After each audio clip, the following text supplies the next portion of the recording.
been reported that LeBron's media company is producing some kind of short form documentary on the Astros cheating scandal.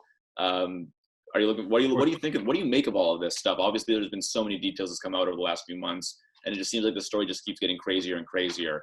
What do you make of all of it? The Astros are L-U-C-K-Y that this season did not happen. They are so lucky because Lord knows everyone and their mother would have booed the crap out of them all season long, April through September. My dad was supposed to go to the second series of the season at the Oakland Coliseum. I texted him. I'm like, Dad, like, can you boo the hell out of him for me? I would love that. You know, he's like, yeah, Mike, I got you. I can't wait. Like, man, they would have had the weight of the world just, you know, crush them this year. And they basically get, you know, a year to sort of let the pain and anger sort of subside a little bit. So look, I'm sure people will boo them in 2021, but it's not going to be the same as it would have been this year. So they got just beyond luck. Remember the thing with Altuve and his buzzer or his rumored buzzer when he hit the walk-off home run in Game 6 of the ALCS against Aroldis Chapman? That was all anybody could talk about for days and sometimes weeks. I mean, how often is baseball the main topic on so many of these shows, like Cowherd, you know, Broussard and Rob Hart? I mean, it was the main topic on so many shows, and that was the main topic in sports for weeks. I mean, especially post Super Bowl and pre NBA playoffs, it's kind of a little bit of a dead time in sort of the sports talk world. That was the main topic in sports for weeks. I mean, especially post Super Bowl and pre NBA playoffs, it's kind of a little bit of a dead time in sort of the sports talk world. You know, you had Correa, you know, with Ken Rosenthal, like telling someone on the Dodgers that he didn't know what the hell he was talking about. There was some serious trash talk. I believe it was Justin Turner, or someone can check me on that. But I mean, baseball had never had this kind of spice and flair before. I think it was really good for the sport. I think the ratings for the season were actually going to be the highest they'd ever been in a while. And now, assuming it doesn't come back until next season, the ratings are probably going to be lower than they've been in a while. So I think baseball really missed out on an opportunity to see like a real, true villain, you know, in addition to the Yankees. So, yeah, if baseball were not to come back until next season, what would the punishments be? That's kind of what I want to know. Like, would they alter the way the punishments have been for AJ Hinch and Jeff Lunau and all these guys? No, because that out for a year. I mean, then I don't know. It also affects all the contract stuff. I mean, you think about the Dodgers trading for Mookie Betts, you know, and expecting to get him for this whole year, and then everything's going to be changed if. Yeah, so I have a good friend who works for the Indians, and he basically told me that, look, everyone's just going to go a year forward, and that just is what it is. Maybe things will change. I think all the sort of, you know, everything that's about to go down with baseball will probably go down in the next few weeks. So I think we'll find out about that shortly, and then we'll discuss on this pod. But look, I'm as bummed as anybody because I think the A's had a great shot to win the World Series this year. I think their pitching staff. I won't go too nerd heavy on the A's on this spot, but they, in terms of the players on contracts that were payable, because as we know, the A's trade players away as soon as they are about to hit free agency. So the timing of this year was going to be really good for the A's, both on offense, defense, and pitching. So look, I'm as bummed as anybody. I just don't see how they can bring the season back, like we said. So yeah, the Astros. Like I will still boo them, you know, whenever I get the chance. So as I'm sure many people will. Yeah, definitely. Do you think that the 2017 championship should have been vacated? I don't know. I have my own thoughts. I'm not a big. You don't think so? I don't know.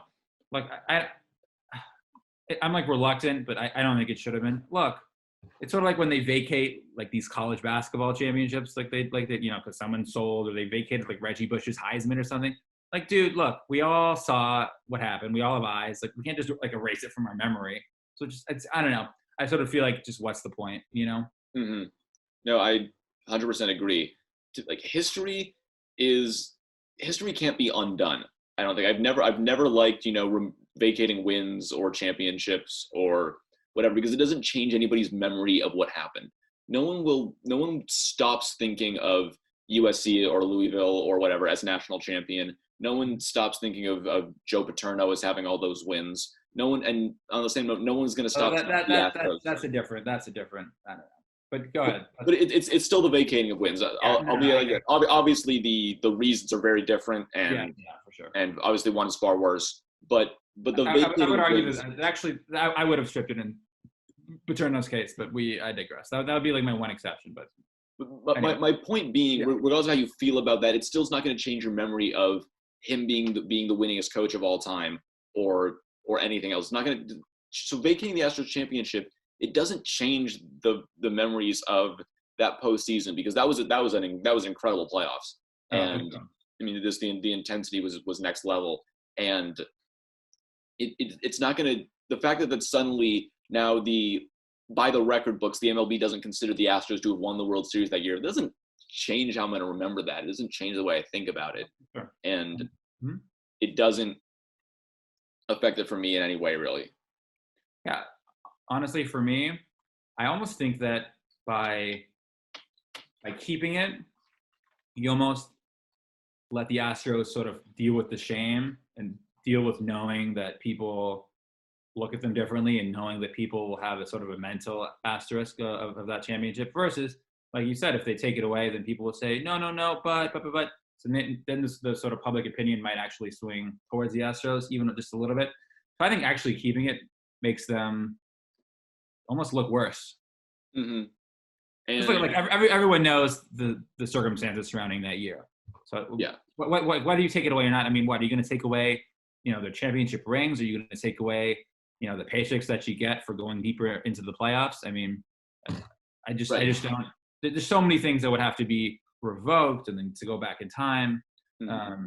Look, at the end of the day, Tuve is going to have shame. Correa, freaking Justin Verlander, who was on his high horse talking about, there's no room for cheating in baseball, trying to be, the veteran leading voice, calling out every other team when they would do something questionable, both when he was in Detroit and in Houston. And the whole time, or at least for the last few years, it was going on right behind his back, right under his nose. And he said nothing. So look, the Astros at some point, whenever baseball comes back, they are going to have to deal with quite a lot of animosity towards everyone, and they'll deserve every single second and every single boo that comes in their direction. Yeah, and obviously. Also, one more thing I will add is this idea of vacating the championship. It feels to me like that's very much the equivalent of sort of wagging your finger and going, no, you did a bad thing, like not actually punishing them for anything. Like, I don't want to see you like retroactively punish someone for a thing they already did that like they can't really be punished for. My point is, I'd rather see the punishment be for the future, down the line. Suspend some individual players who you believe like draft picks maybe too. Suspend Altuve, suspend Correa, suspend Bregman, suspend whoever.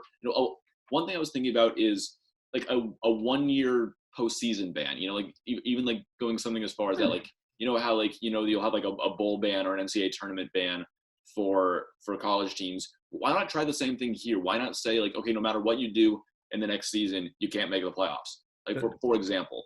But before we move on, I just want to say the only problem with that is then if they finish with the best record, then wouldn't it almost be like, so let's say the A's came in second in the AL West, but they got to go into the playoffs. And if the A's ended up winning it all, then wouldn't there be an asterisk around them? So then they wouldn't get as much credit, and then it would affect people's memories for them. And then I would just take away draft picks, salary cap money that they can't, so the salary cap gets cut in half by 30%, whatever, something like that. I think one thing we can both agree on in that way is there should have been more. The punishments they were given probably weren't enough to. I think the overall punishment should have been harsher. But I think we can both agree that vacating a championship kind of wouldn't have been the way to do it. I agree.